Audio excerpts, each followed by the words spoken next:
Okay, so this next task, we're going to create a program that will find the highest score for each student. And we're going to be making use of temp variables and loops to do this. So just like before, I'm going to do this in a method, and I'm going to say public static void print highest. Oh, let's name this nicer. Print highest scores. And it's going to take in a 2D int array.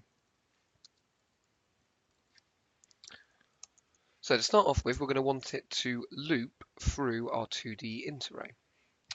So it's just like before. So int row equals 0, while row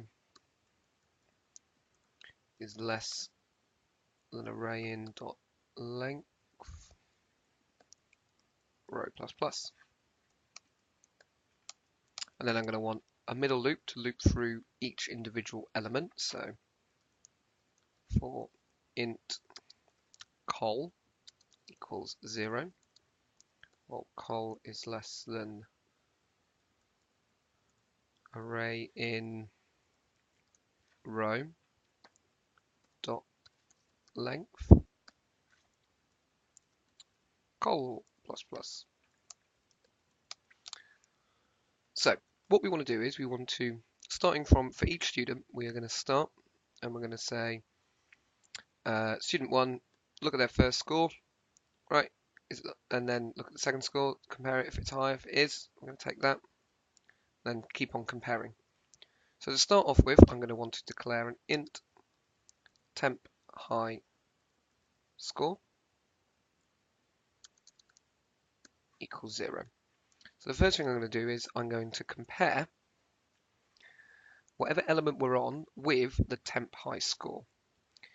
If it is higher, we're going to make the temp high score the new whatever data we're currently on. So if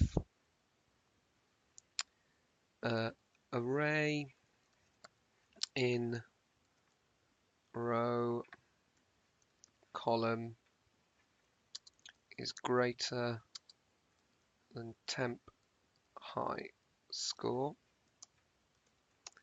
we make temp high score equal array in row column.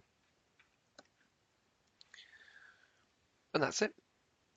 What we're going to do though first is we're going to do some printing so that our system looks like it's doing something. So system out.print, and I'm going to print student 1's highest score was,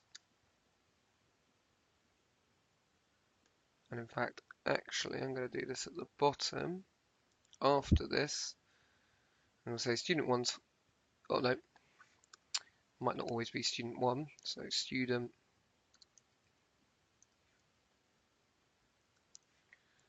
row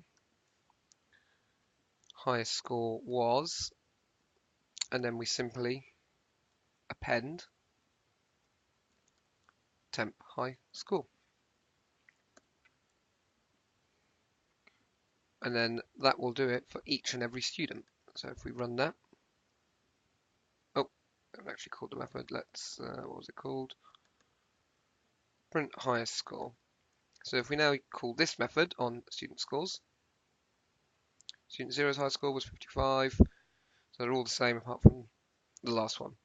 That's just because my data is pretty much all the same. So we can see that it worked. So the reason why this works is because we loop through the rows, each one going down, and then we go in each element, we compare it to a temporary value that we're being held. So we start off with at the start 0 because that's the lowest score that a student can get. If their first one is higher than it, then that becomes a new high score. If the next one is higher than that, then that becomes the next high score, and so on. Once we've printed the loop runs again and high score gets reset to 0 so that for the next student, it all starts again, starts the same. Okay, have a go.